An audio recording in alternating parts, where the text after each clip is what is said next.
Let's get a little further. The Father, all things are given by the Father. Now let me know that everything you have given me comes from you.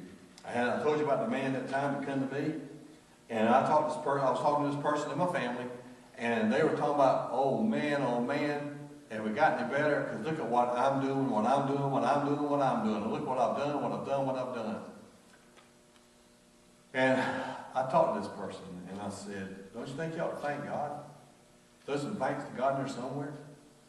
And the person said, well, I'm the one that gets up every morning at 6 o'clock. I'm the one that goes to work. I'm the one that beats the stacks. I'm the one that, that runs, does all the stuff. I'm the one that takes care of business. I'm the one that does all this. Why should I have to thank God? I'm doing it.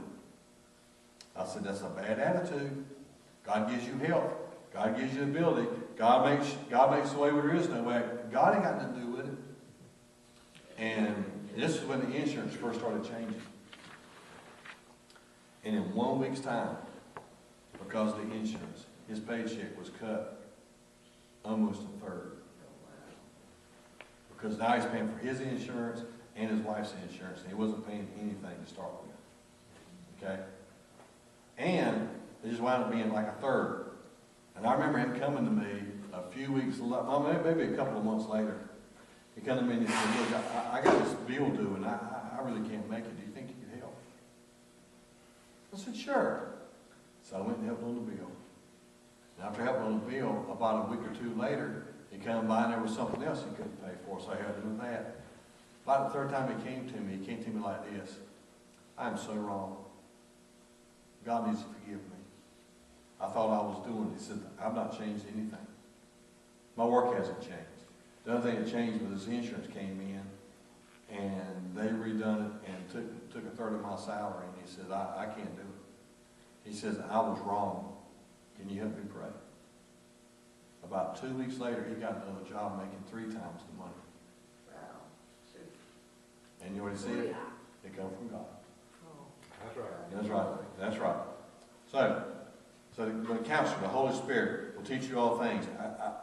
I can tell you till I'm blue in the face. You can tell me till I'm blue in the face. Till you're blue in the face. But until you get it, you don't even got it. I was leaving my father-in-law's house last night, and I rode by his neighbor, and I saw him putting back together a basketball court, or basketball net, or hoop. And I said, a goal. And I said, I saw him struggling. Matter of fact, he'd been doing the same thing for like an hour. When I went in, he was doing it. I didn't know he was still doing it. I went in and did stuff with my in-laws. I come back out, he was in the same position he was when I got there. It looked like he was raising the flag at Iwo Jima. And so I was riding by and I just slowed down. And I got a chance to minister really strong because I said, need some help? He says, I got it. I said to myself, no you don't. You're just holding it. You ain't got it. And I said, look, I put together many of them. I say to the basketball coach, you sure don't need any help? He says, well, I don't mean to put you out. And I said, you didn't ask me. I asked you, can I help you? And he said, well, if you put it that way. So I get out the car and I get my tools and I go to him. He said, this thing says no tools needed, simple assembly. He says, look at this. I said, you need a bunch of tools and it's not simple. And so we're putting it together. As we're putting it together, he starts talking to me. It took us about an hour and a half to put this basketball goal together. For number one, because my tools are all electrical tools. He needed some big tools, and I didn't have them. And number two is we had to stop. It was getting dark, and I couldn't see. I couldn't keep seeing. And I've got, not making an excuse for this eye, but I told you this eye did everything but the retina detaching. And so it's really blurry, and I'm waiting for it to get better. The doctor said I got to wait for about a month, and I can't see out of it good, and it's actually affected both eyes. And so I'm calling out numbers, and they're going, no, that's not the number. And so I was asking his daughter, said, tell him what number this is. And he said, we'll take care of the numbers. You just help us put it together. But he said, you really didn't have to stop and do this. And for as far as I know, this is the first time I've had that much interaction with my father-in-law's neighbor. Although I've had interaction with him, it's all been on just a by-the-way basis. when he's over at helping my father-in-law or asking about him or my mother-in-law. And so he said, "You really didn't have to do with this, man, but I really appreciate it." And I said, "Well, you know, you really didn't have to help my father-in-law unless you did, and do, but you do it, don't you?" He said, "Yeah, and I'm glad to do it." I said, "Okay." I said, "And I'm helping you, not just only because you helped my father-in-law, because I'm just glad to do it." I said, "But let me tell you another little principle here. God was watching you every time you helped my father-in-law or mother-in-law. And now he sees you out here struggling, and he sends somebody along to help you."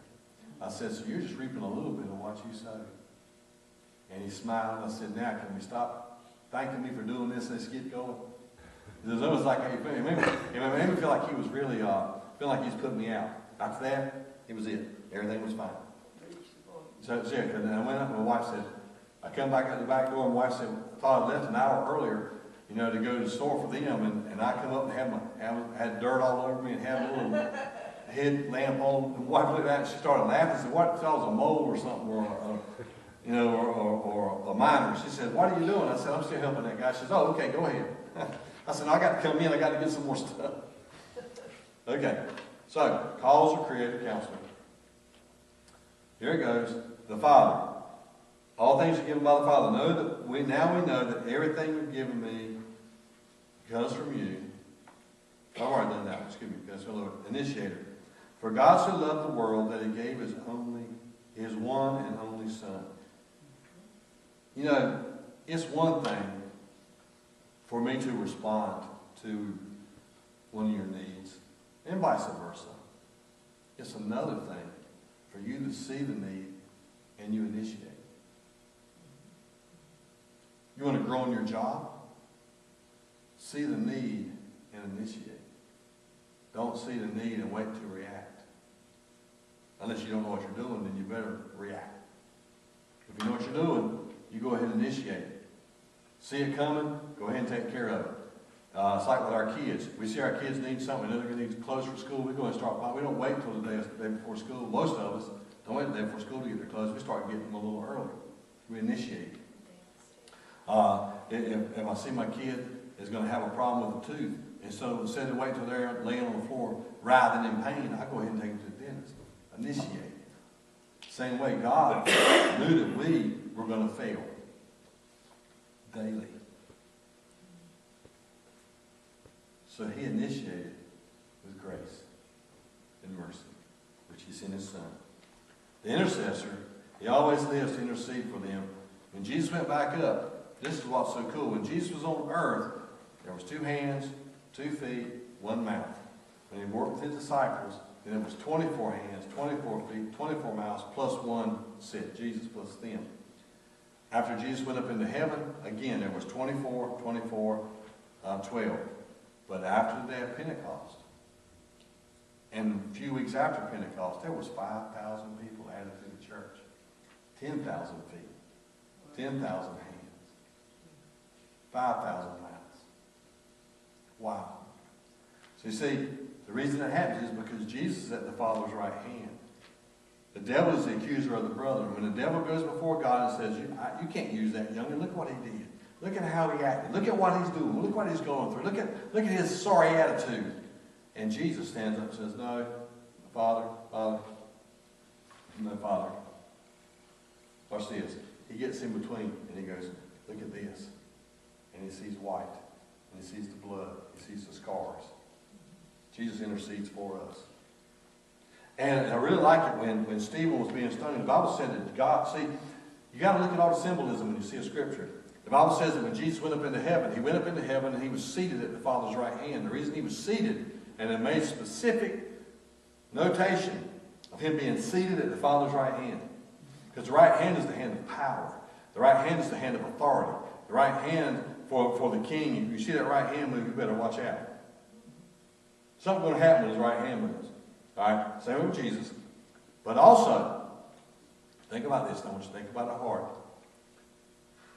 Out of all of the furniture in the temple where they did sacrifices, there was never a chair. The reason being is, and the priests were continually going in and out, going in and out, going out. And the reason why is because they worked all the time, constantly making sacrifices. They had no time to sit down because the sacrifices only atoned, which meant they covered. They did not take away sin. So it's just like this. But when Jesus died, he took away all that. And he sat down at the Father's right hand. The work was done. When he cried, "It is finished," the work was done. The levy was paid. No more bulls, no more goats. Jesus did it. So he sat down. But when Stephen was being stoned, the first martyr in the Bible, or in the New Testament, when Stephen was being stoned, here's what happened. The Bible said that Stephen looked up in the heavens and he saw Jesus standing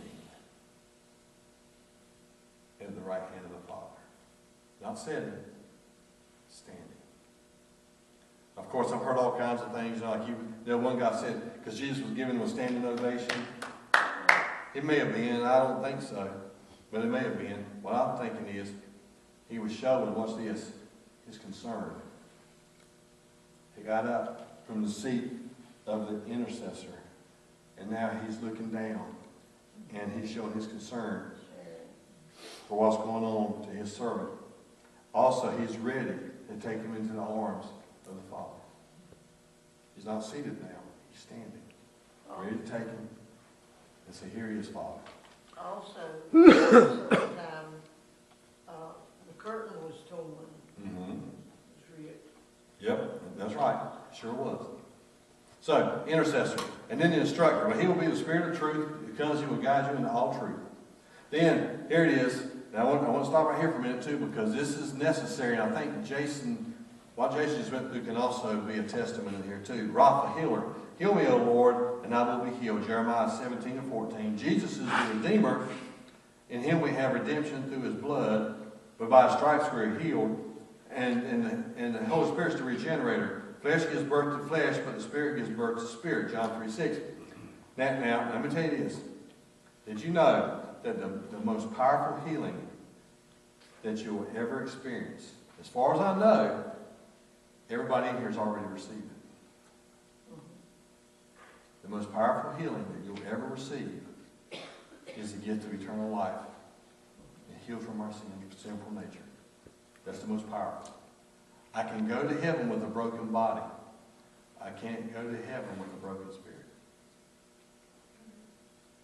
I don't mean broken as in depressed. I mean broken as in broken between me and God. All right? Sinful spirit. So, Rapha, healer. Now, God still heals us. Yes, he does. But sometimes the healing he takes us, God always heals. Here's how he always heals. There's three ways. He always heals. Number one, immediately. How many's ever had an immediate healing? Miraculous. Number two, through doctors and time.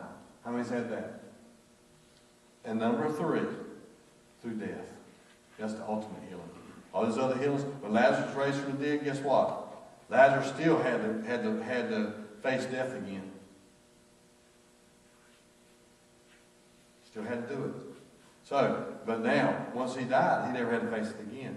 Jason faced a lot of things in the last couple of months, but right now, he is experiencing some awesome stuff. Awesome stuff. All right? Then finally, Jehovah Jireh the provider. So Abraham called that place, the Lord will provide. Genesis 22:14. Jesus is the judge. He is the only one whom God appointed as judge. The joy giver. The fruit of the Spirit is love, joy, peace, patience, comfort, gentleness, goodness, fruitfulness, gentleness, and self-control.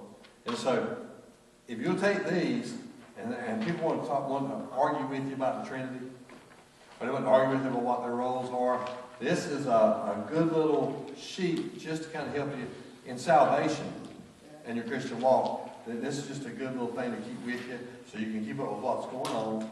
And you can tell people when they ask you, this is what's happening. But is there any questions? Any comments?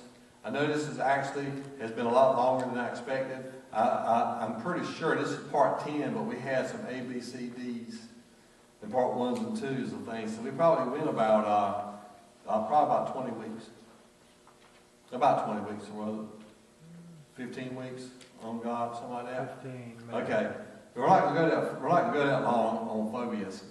But again, I just want to